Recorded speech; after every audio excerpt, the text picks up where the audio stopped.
Hello, my name is Asa Hines. Today, I want to talk about video games, specifically violent video games. What effects do they have on the kids and teens that play them? I want to talk about this because growing up, I played violent video games a lot. I played with teenagers who were going through changes in their life, whether it be going from middle school to high school to college, the physical changes, the biological changes, situational changes. I went through all those as well. One of the constants was video games. Let's talk about some of the benefits that they might have first. They provide an outlet for some people. Some people are in a bad situation at home, and therefore they need a way to get out. They may not be able to get out physically, but mentally and emotionally they can receive a little bit of comfort from a video game because they're able to create this life or this world or enter a life or a world that's completely different from the one that's surrounding them. They're able to do what they want to do. They're able to have fun. They're able to talk to friends. They're able to be with friends. They can have people there to comfort them. Brings me to another benefit, friendship. Speaking from experience, a lot of my close friends I play video games with to this day. A lot of my close friendships I've built because of video games.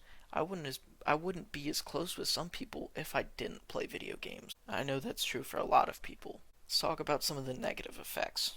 People can spend way too much time in video games rather than actually out in the real world. They're missing human interaction, like real, raw human interaction, instead playing a video game and absorbing themselves in something completely unreal. They can also cause relationships to fail. Not just romantic relationships, but like family relationships and friendships. Because, you play video games, you get competitive, and then you get upset if you're not winning. Human nature. Some people don't understand that. Sometimes it's like, you're playing a video game. I had an experience like this. I made my friend mad at me. Playing a video game, I jokingly quit the game while he still had a little bit to do. Got very upset at me. He was going to leave the party and not play for a while because of it. Luckily, he stayed. But some people take video games more seriously than that, and sometimes it's a deal breaker for friendships. You ruin a friendship because somebody made fun of you in a game, or you weren't winning, and you got into an argument, and you insulted each other, and now they just don't want to be your friend anymore. Other negative effects, people might say that video games cause violent behavior. That's what I really want to talk about. People may say violent video games cause violence because it's cited in some terrible actions committed by teenagers. There was a shooting in Tennessee where the kids got their inspiration from Grand Theft Auto, a violent video game. People say violent video games make kids violent. Do they really? Or is it just a correlation? Two of the studies I found were very small studies, not very representative of the population as a whole, but they still rendered results that people found convincing. One, for example, found that to get into fights, and they used that as justification, saying people don't pay close enough attention to the ratings, and people need to take it more seriously, and maybe there will be grounds for. The other study said violent video games desensitized the participants from violent images, causing them to act more aggressively. Are full of bias. That first study that I mentioned, that's where I learned about that shooting. They used that as a basis for their argument. They said those two boys played Grand Theft Auto. It didn't cause, it inspired the behavior. It was cited as an inspiration, not the cause. There is no mention of what those boys were going through that made them want to do what they did. So it's a correlation and not causation. It's commonly known, correlation does not equal causation. The second study that I mentioned, the bias in that was religious bias. The religious bias is that because these teenagers were exposed to violence, they were desensitized and they didn't care about violence, so they were more prone to be aggressive. So therefore, being desensitized to violence led to aggressiveness, because their spirit was tainted. A bias from both of them was confirmation bias. Confirmation bias is when you find evidence that supports a preconceived notion that you have, and you use that evidence, no matter what it is, to confirm your preconceived notion as true. Confirmation bias is a big issue because they have an idea, they see a little bit of evidence, and they automatically assume that because there is evidence, their argument is confirmed, when in reality, that evidence doesn't necessarily mean enough.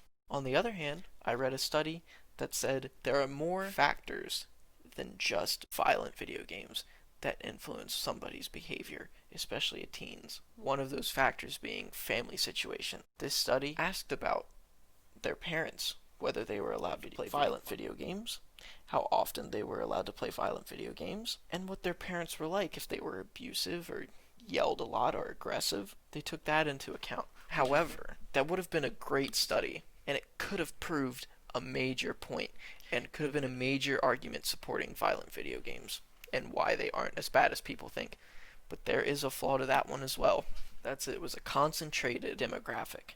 That study was done in one state, and that one state, I personally would say, is not enough to argue for or against. I think a study needs to be totally encompassing. It needs to be done throughout the United States on 50 to 100,000 participants, mainly teenagers.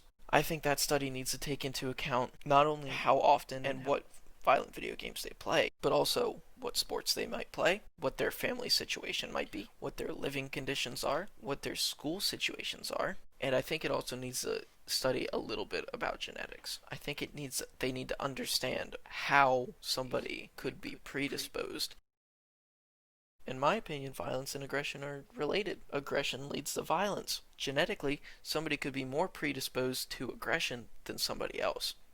Much like somebody is more predisposed to cancer, diabetes, heart disease, you name it. Ultimately, there's not just one factor that influences how somebody acts. Cause to aggression or violence, especially in teens and young adults. Teens, the age 13 to 17, they're going through biological changes. Their bodies are changing before their eyes. Their friendships are changing. Their schools are changing. They go from on top of the world in 8th grade to the bottom of the food chain in 9th grade. They have to deal with that. That's not an easy change. And then they also have to deal with graduating high school and moving into a completely different world where they have to work now. And they have to go to college. And then they're leaving everything behind. Everything that they've known. Everything changes. And it can lead to irritability. I can attest to this. I'm in college. Going into college and the workforce, my mentality changed. I became more irritable. I had more things to complain about. I wanted an escape from reality, and that escape became video games. And it's like that for a lot of different people, especially kids in bad situations. And there's so many good things that come from video games, as I stated earlier. There are friendships. There's an escape from reality. Some people find careers in it. So before everybody jumps on the bandwagon and says violent video games are just all around negative on teens who play them, I think we need to take a good look at everything. We need to take a look at all the external factors and internal factors. External factors being their environment, internal factors being their biology and their biological changes. And I want to close with correlation does not equal causation. There is a correlation between violent video games and violent actions or aggression, especially in teens, but that does not equal causation. You can't say that because somebody played a violent video game, they acted the way they did. I'm going to close with this.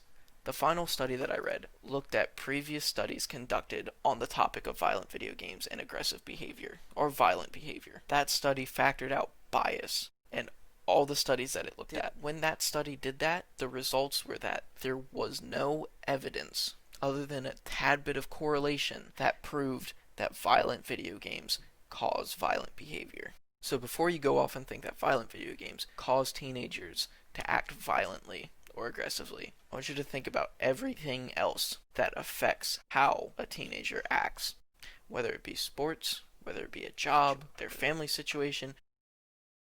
I want you to think about that, because video games are not the only thing that have an effect on the people that play them. There are countless other factors. Thank you.